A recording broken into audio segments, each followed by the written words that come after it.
is a Panther built by Grumman. Some notable people were Panther pilots. Neil Armstrong, before he walked on the moon, was a Panther pilot. Billy Williams, a baseball pilot. So was and a little further down, the Williams' paint job there with a 5 on the tail is an F-11 Tiger. This is the Navy's first supersonic fighter aircraft that could maintain supersonic speeds in straight and level flight. It has a side story though. Back in the 1950s, a Tiger pilot shot himself down. Well, if you're going supersonic, you're doing pretty good on the speed already. But you push that stick forward and that nose goes down, you start downhill, everybody knows you pick up speed. Well, he fired his machine guns. He was flying faster than his bullets and he damaged the front of the airplane and had to make an emergency landing. I was up in there when he was trying to explain that one. Then coming up on the right is an F-101 Voodoo supersonic fighter interceptor, originally designed to be long-range fighter escort for nuclear powers. Air Force called it their safest in their jet fighter range line because it has the lowest extender. Chovendo é foda. And back to the left, way down there on the left is a little aircraft with a 01 on the nose. It is O2, O for observation. With the O2 as main mission was forward air control. The way forward air control worked was that the forward air controller worked in a region and he flew a slower airplane, and so he knew where the targets were. The strike aircraft were coming in, there were jets, and they were probably doing 200-300 miles an hour, couldn't see the targets. So the forward air controller would go in, fire a white phosphorus rocket as close as possible to the target, and then tell them where to strike relative to the white smoke that the white phosphorus rocket put out. And then a little closer up, the 02 on the nose is an OB-10 Bronco, same mission. And then closer yet, this Army airplane over here is an OB-1 Mohawk. This one was for observation, reconnaissance, and a little bit of forward air control, but there's a design factor in this that didn't cost a heck of a lot, and it is very good because for an observation airplane, those bug-high windows, the crew of two can actually lean far enough out they can look straight down. Then, as the tram moves forward, look closely at the landing gear door on the nose wheel. There are 4 red hearts. This particular aircraft was taken totally out of service for combat damage 4 times, and maintenance was able to get it back in the fight. So it got red hearts for being wounded in action. And then a little home built on the right. You can order one of those in kit form, build it in your garage, and go fly it. And coming up on the left is a couple of small transports, little 6-place twin-engine airplanes. The first one is the Piper Aztec. That happens to be the type aircraft I got my multi-engine rating in Honolulu. And the next one is the Cessna 310. I got my multi-engine instructor rating in one of those up in Washington, or up in, yeah. And on the left, we got a Conestoga. Toward the end of World War II, we were a little nervous because we had built so many airplanes, we didn't know whether we were going to be able to keep up with aluminum production. So this was welded stainless steel. Didn't work out too well. They built 17 of them, and most of those ended up flying with small airlines in Central and South America. And then the next one on the left is Trimotor. It's a C-125. It was designed to operate off of unimproved strips. Didn't have a real big call for that in our inventory either, and so we only built 23 of those. Then on the right, the little blue Air Coupe. The Air Coupe was the very first distribution aircraft. That was all metal. The builders of it said it was the absolute easiest airplane to fly because it didn't even have rudder pedals. That was all hooked up to the other controls. And there was a young woman who took advantage of it, didn't have rudder pedals. She got her license in an Air Coupe and did a lot of flying, and she flew the airplane with her feet because she was born without arms. And then Cessna 150 coming up on the right. It's a little two-place trainer, very popular. Most of us that got our aviation career started during the civilian level started out in Cessna 150. We got back out with a private pilot's license. Eles estão reformando avião lá dentro daquele hangar. Yeah, back on the left, Para pôr à disposição. The museum got a call one day from a stand-up in Sheridan. They said, we've got this airplane up here, you can have it, all you got to do is come get it. So they finally found a guy that was still qualified to fly it because it was an old airplane already. Went up, patched a few leaks, so I started flying it back down. He got into the Winslow area in northern Arizona and blew a jug. Now, most of you probably don't know what that means, but what it means is that radial engine underneath there actually exploded a whole cylinder off the engine. So, looking at that right color, you can see what that would have looked like as it happened. Esse avião explodiu o cilindro em voo. Well, had to make an emergency Explodiu o cilindro em voo, o cilindro saiu para fora do capô do avião lá. And so, several weeks and several $1,000s later, the museum got their free airplane.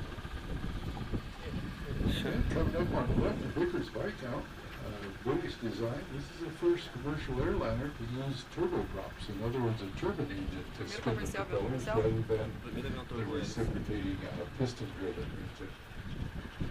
Down to the right, a little yellow crop duster built by the snow. Vamos jogar semente aí, ó. Crop dusters is part of aviation. They don't need a lot of speed though. See those fat wings?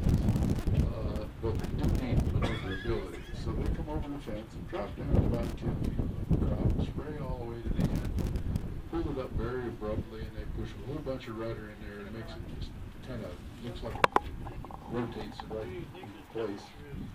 And so it's all lined up for the return trip. It saves you a little time and make a little extra money. And then on the left,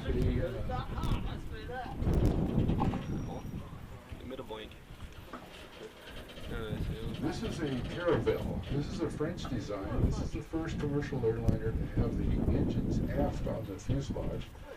So it cut down vibrations and noise inside for the passengers. And on the right, O design desse avião Clipper.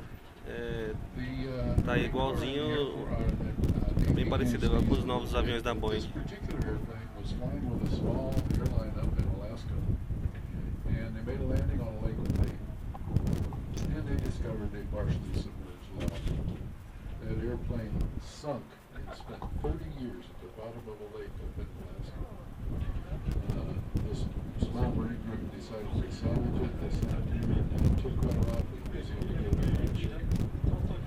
Then back to the left, I promised you that we talked about the X-15 program. It's 52 out there. It's, as you can see, getting shined up for its new paint job.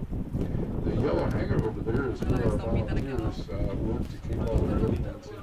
Eles estão reformando aquela B-52 lá. It's on the other side of the fuselage, so you can't see it, but there's a place where the X-15 hung. And they would take off, they would fly up to past 45,000 feet. And then it would drop the X-15, and the X-15 pilot could then fire up his rockets. And if he pointed the nose up, they were going up for altitude, and they could go clear to the edge of space where they could see the actual blackness of space as well as the curvature of the Earth. But if you pointed straight forward, they were going for speed, and the X-15 was capable of straight and level flight of up to 4,000 right, the TWA constellation is very easy to identify because of the triangular stabilizers on the tail. And that works out real good because if you have 3 rudders, you have enough rudder control surface to have total control of the airplane. But you don't have to go very high, so you can actually pull the whole thing in the hangar and do maintenance. This one was one of the first 10 ever built. It's the oldest in existence. Yeah, I mentioned that I was in combat control and fire-line airplane. Well, back in 1966, I was stationed at Curtiu Air Force Base up in Washington. We got the first C-141s in, and my whole team became jet jumpers. Got quite a few jumps out of C-141s. This aircraft can actually handle a full Minuteman missile intact. And looking at the front of the fuselage up there, that protrusion is the receptacle for in-flight refueling using the boom method. And back to the right, DC-140. C-140 came out with twin engines, one engine on each side. But the Air Force said, okay, you're going to be on the presidential fleet, you need 4 engines. So they stuck another one on the outboard of the existing engine while flying the airplane. Normally didn't fly presidents around, flew senators and such, but President Johnson and his wife, Lady Bird, used to use these to fly to their ranch in Texas. Presidente Johnson e a esposa dele usou esse avião para voar. Fighter that was designed for the U.S. Navy. And when the Navy got it, they didn't want it. So what's the Navy do with something they don't want? They give it to the Marine Corps. The Marines did a pretty good job with this because if you look at it, that real slender fuselage and those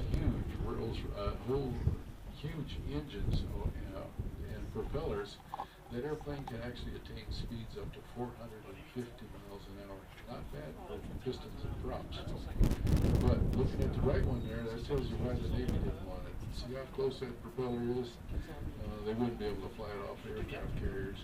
They get nervous when they can do that. And a C-54 on the left, this aircraft's claim to fame was it flew in the Berlin airlift. A little review in 1948, shortly after the end of World War II. Russia blockaded Berlin, hoping to starve the Berliners out so that they would become part of the Soviet Union.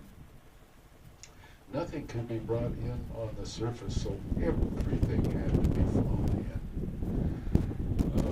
Colonel Halverson wasn't a colonel yet then, but when he was on short flights in Tempelhof one day, he looked down and he saw a whole bunch of kids down there waving at the airplanes. So he got the idea that he would turn parachutes into, or turn handkerchiefs into small parachutes, and he dropped chocolate bars to the kids. They called him the candy bomber. And the guy that took your tickets was doing the tram down here one day talking about that, and 2 people in the back of the tram said, hey, we were 2 of those kids. And by the way, that when the museum got that airplane, they raised the floorboards, there was coal dust in there. They could find coal in to keep the Berliners warm. And then the B-26 Invader became an A-26 for an attack aircraft when they put those 850 caliber machine guns in those. The 26 came out right toward the end of World War II, and so it served in World War II, Korea, and Vietnam. It can haul 4,000 pounds of ordnance. Todos os aviões militares têm uma sigla. Quando começa com B é porque é bomber, é bombardeira. Quando começa com A, que é A, é attacker, é um avião de ataque. Entendeu? Quando começa com D, é drone. É avião controlado, né, por rádio controle. Lógico que o rádio controle é avançado hoje em dia, né? E começa com F, é fighter, são os caças. Então, tudo tem um sentido.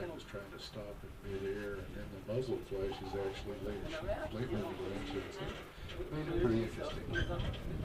Then I see fish bracket on the left. Good for cargo. And any of you that had a lot of C é de cargo. might have seen the movie Flight of the Phoenix. This is the type aircraft that was used in that. It's built for cargo, but it was a very favorite of paratroopers because it has a huge door in the back. So the paratrooper just starts jogging toward the back of the airplane. When he runs on the floor, he's on his way to work. And on the right, a harpoon. Because of the U-boat action in the Atlantic, these were anti-submarine patrol, but they made some of them into attack aircraft for bombs, rockets, and guns. Stationed them up on the Aleutian Island chain, which put them in range of Japan. So they could actually fly to Japan and deliver an airstrike, and with the big engines, they had just enough speed to outrun the Zeros on the way back home. Then on the left, another the C-130 Hercules. They started building C-130s in the 1950s and are still building them. It's a very good design because it has the low cargo floor. It has a ramp in the back. You can drive a vehicle up in there to help load it. Makes a really good jump platform. I got a lot of jumps out of the C-130s, including my first foreign jump school. And it's a good short field airplane because of those real strong turboprop engines, and a good rough field airplane because of the high wing. But in Vietnam, we had a special mission with these. They had to deliver cargo and stuff to all the bases around, and sometimes the base might be under attack. And even if it wasn't, well, it seems like there was always a Viet Cong up on the hill with a mortar waiting for you to stop to unload the airplane so they could drop a mortar out through it. Well, we developed LAPES, Low Altitude Parachute Extraction System. The cargo would be on rollers in the back of the airplane, and the pilot would drop down to 3-4 feet off the ground, fly right straight down the runway, and then they'd throw a big parachute out the back, and it would drag the whole load out, and the airplane wouldn't even slow down, it just come right on out of there. And we figure we saved quite a few airplanes and probably a lot of lives that way. Then on the right, an HU-16 Albatross, amphibious air sea rescue used by the Air Force, Navy, and Coast Guard. Picture yourself flying a military airplane. For some reason, the enemy doesn't like you too much, so they shoot your airplane all around. You're floating around in the ocean down there all by yourself. If you hear one of these coming, getting ready to make a landing, looks like your bad day's about to get a little longer. Yeah, back into the left wing of the C-130 is a Orion Firebeam drone. These drones were dropped off on the coast of North Vietnam by C-130s, and they would fly a computerized mission in over North Vietnam and collect intelligence, and then turn themselves around, fly back out to sea, shut down, and actually deploy a parachute, and then they would float down, and you could snag them out of the air by the C-130 or a helicopter using the parachute to take it back and get the information. Well, the person that painted this thing up had a sense of humor because if you missed it, it's going to go in the ocean, and it has jaws on this one. Then, on the left, another C-130. This is the scheme model. Back in 1999, Dr. Nielsen self-diagnosed breast cancer in Antarctica. And they were a little nervous about going in to pick her up because it was the middle of the winter. And you just didn't fly into Antarctica in the middle of the winter because you're looking at maybe 70, 80, 90 degrees below zero in the match. Well, they went in, they kept all engines running so they could get back out, and they brought her out safely. She had about 5 years of relapse and a pretty good life before the cancer finally took her. Then on the right, a T-29 flying classroom built by Convair to train navigators. It has windows in the top of the fuselage where the navigator trainees can use their sextants to shoot the sun or the stars there on their celestial navigation. Behind the right wingtip is the back end of the Super Guppy designed for NASA. We'll talk about that a little more when we get around where we can see it. And the next one I'll give is Guantanamo on. It's basically the same airplane as the T-29. This is a C-131. It has Guantanamo on it because last year this aircraft was in service. It serviced the Guantanamo station in Cuba. But back in the 1950s and 60s, the Air Force flew extensively as medical transportation. Then back to the left, a C-133 Cargo Master, designed to haul intercontinental ballistic missiles that can haul a whole type missile intact. It worked out pretty good for a few years, but then it started developing stress cracks and then extended the fuselage forward in the wings. So they decided to solve that by wrapping stainless steel bands around it. So it stopped the stress cracks and also gave them a nickname called the Flying Bear Barrel.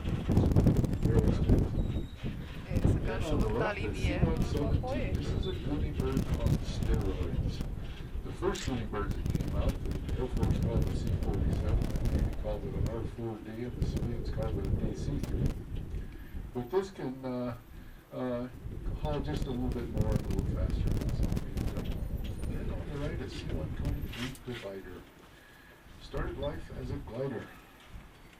Right at the end of World War II, they built an all-metal glider, and I can just imagine what the conversation might have been. Says, okay, how many gliders do we need anyway? Because mostly what they've been using military gliders for was inserting troops behind enemy lines in Europe, and the war was starting to wind down. So Fairchild took over. They had a couple of engines on it.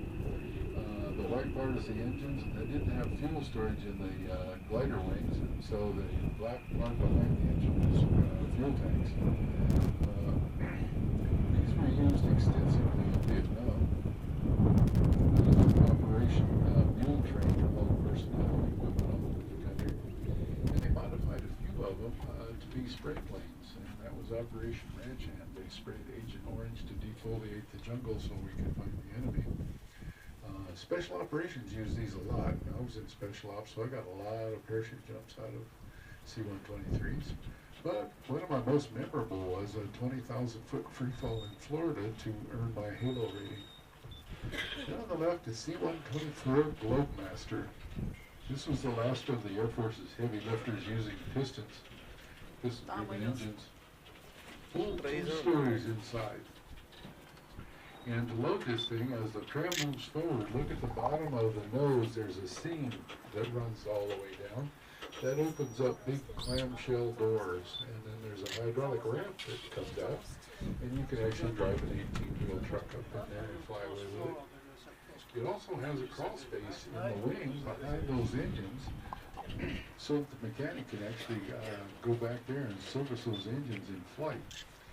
And about 5 months ago, I had a retired Air Force guy, and he said, yeah, I remember. He said, I replaced the magnetos in one of those engines one day when we were flying.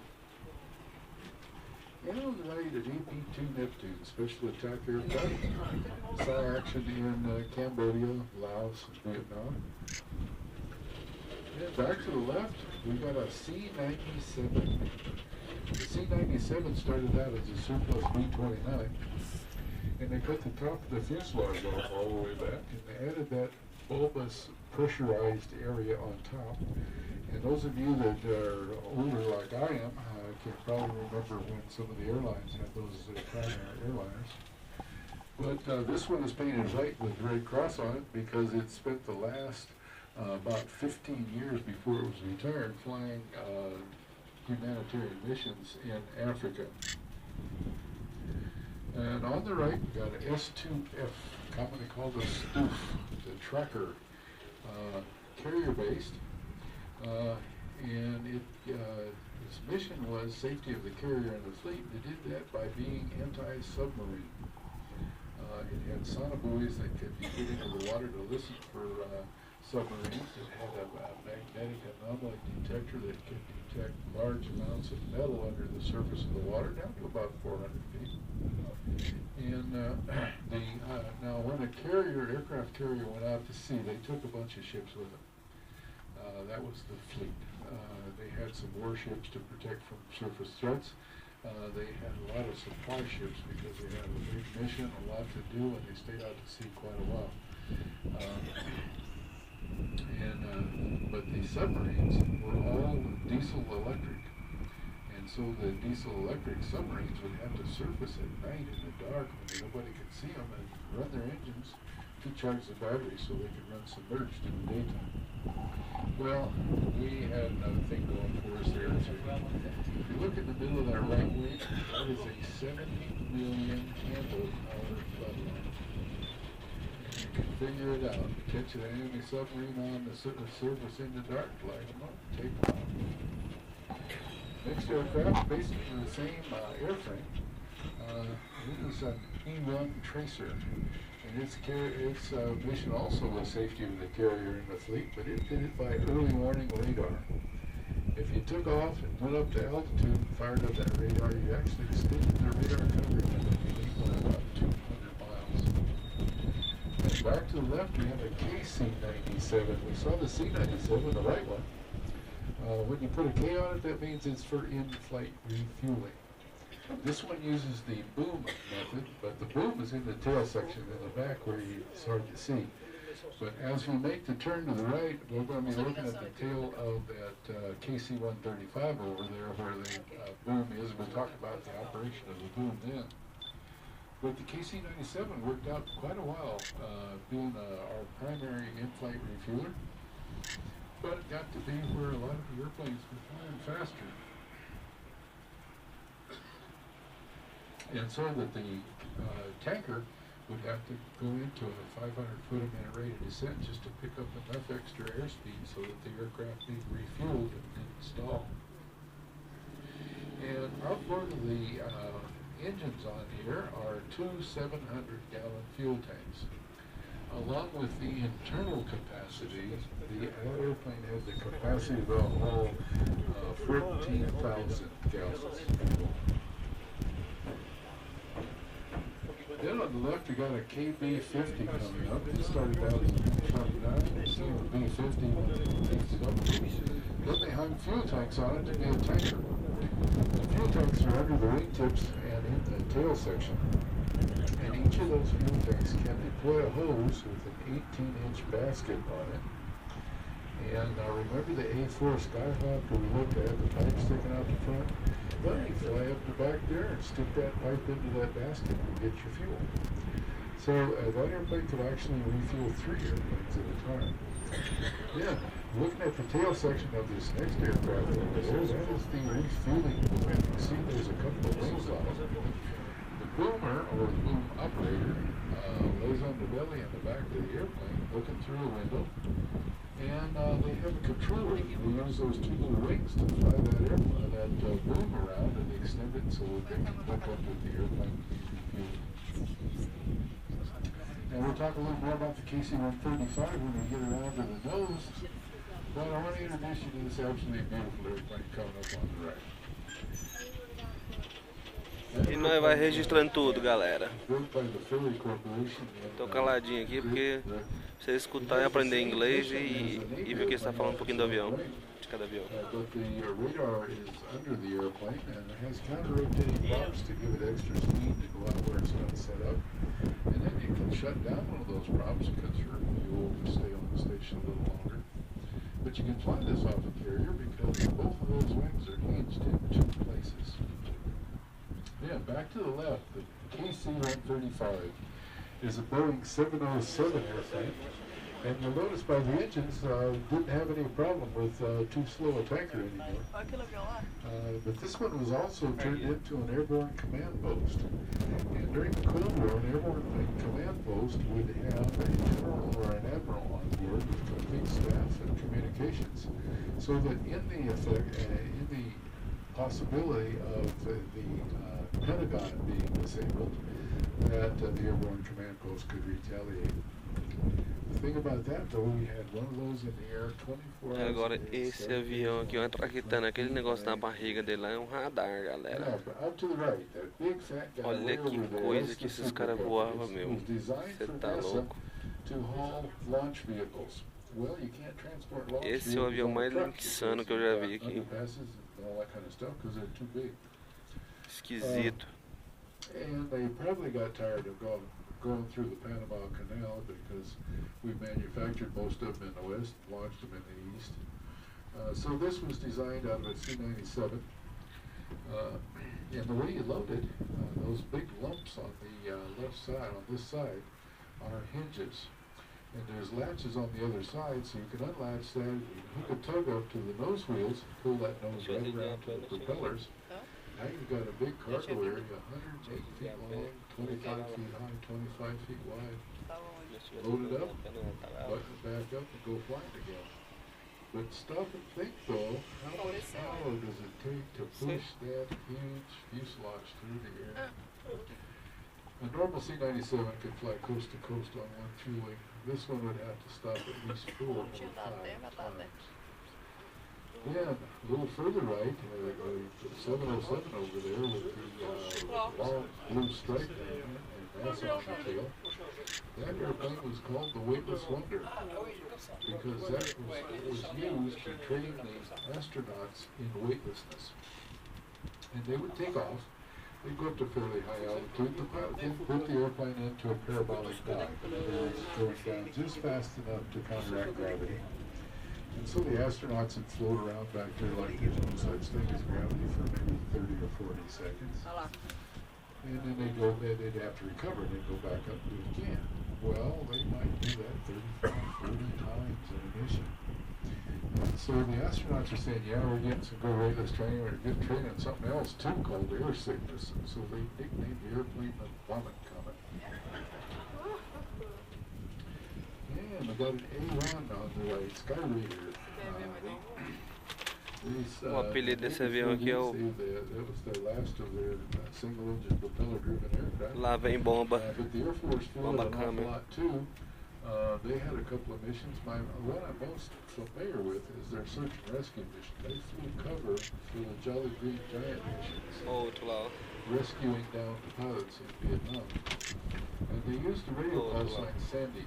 So the downed pilot, when he knew Sandy was in the area, he could say, hey, I'm over here in the tree, and maybe hit him with a signal mirror or something. Say, I've got some bad guys over here giving me a hard time. So they could go over there and lay an airstrike on them.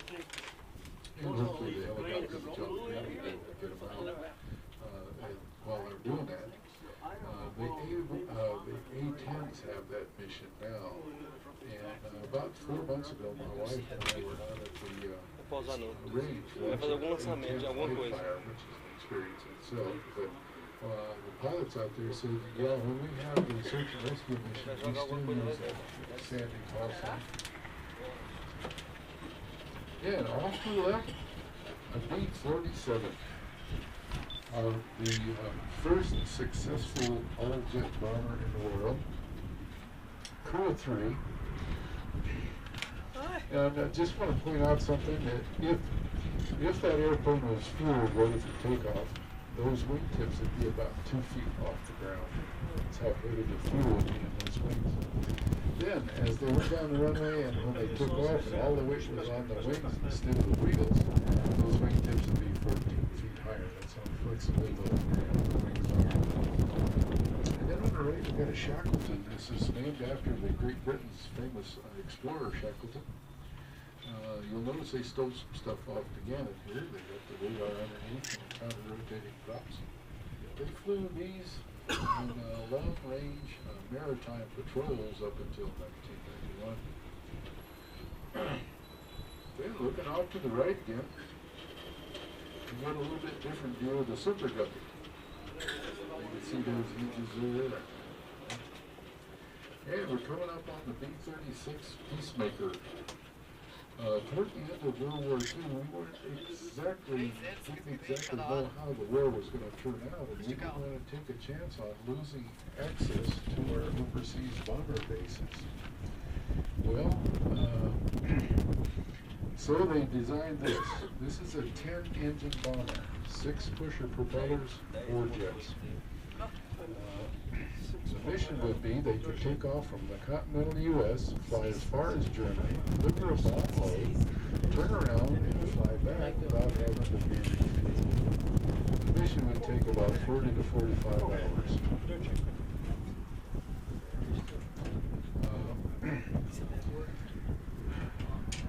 But luckily we never had that mission because the Allies won the war and we still had access to our bomber bases.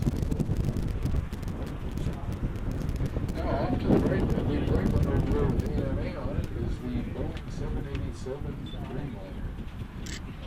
Just wanted to give you a view of this because when we get stopped and talk about it, we're going to be right up by the nose of it. It'll be a little different perspective. And then coming up on the left, a B-52. This is a D model, which was the one that had the extended bomb capacity. So its main mission in Vietnam was the carpet bomb. And there's a general purpose bomb under there with a yellow nose on it. Then back to the right, you've got a T-37 Tweety Bird, built by Cessna, side-by-side jet trainer, fully aerobatic. The